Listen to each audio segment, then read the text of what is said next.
Modern video game developers have the power to generate endless landscapes, enemies, and encounters, while recent advances in broadband and cloud infrastructure have unlocked online play for more people than ever.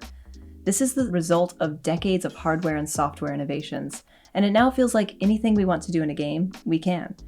In this era of infinite possibility, where developers can build enormous games stuffed with every mechanic, I have just one request. Please don't.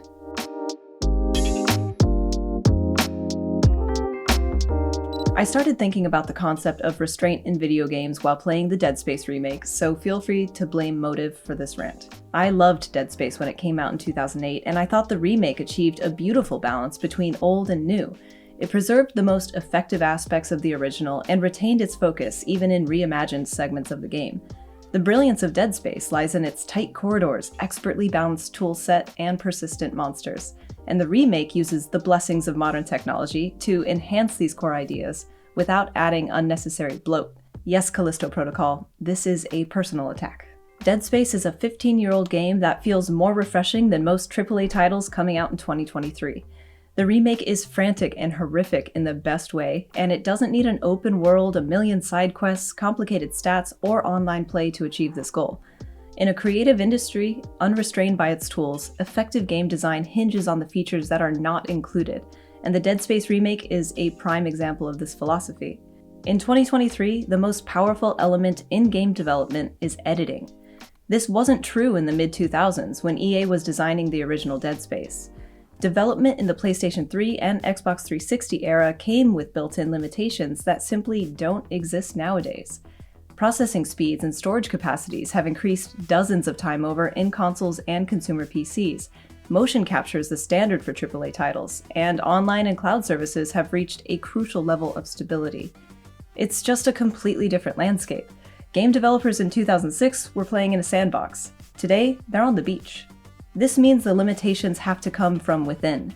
Developers nowadays have to edit out more potential mechanics, game types, and input methods than ever just to arrive at a concise game idea.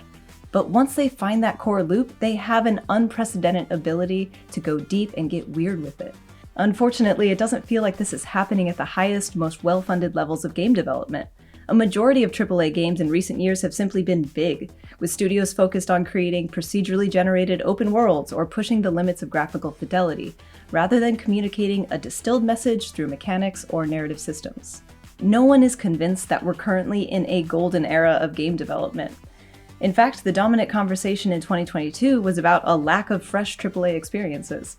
Games today aren't better than those of the past just because they're bigger. In fact, this lack of restriction has only made them worse.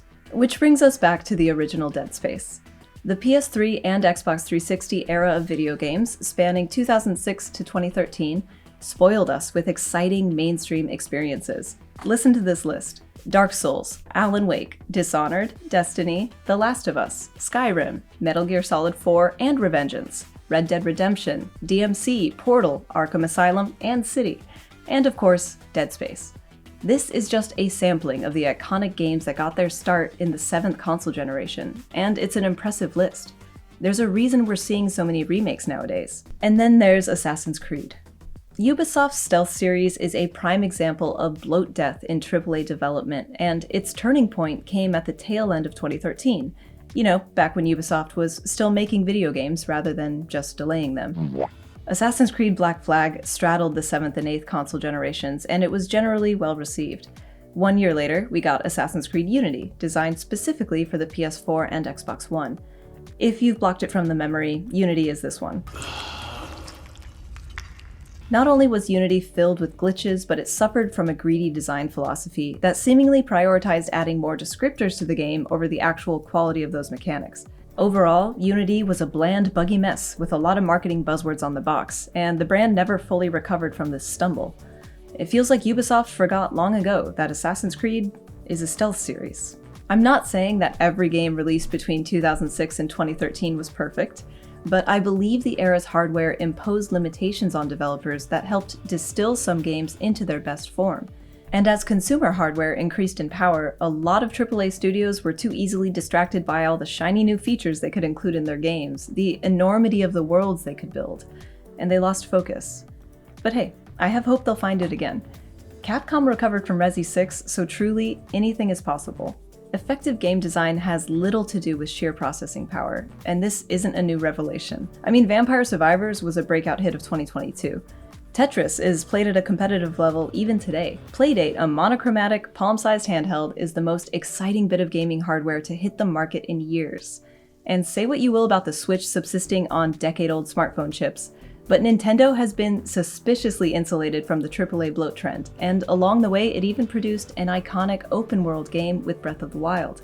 Smaller developers encounter more inherent limitations than AAA studios, yet they're responsible for creating some of the most exciting games in recent memory, like Hades, Inscription, Tunic, Neon White, and Rollerdrome. This is where the excitement lives in modern gaming, in a bubble that looks a lot like 2008. For all the latest tech and video game news, subscribe to the Engadget YouTube channel and stay tuned to Engadget.com.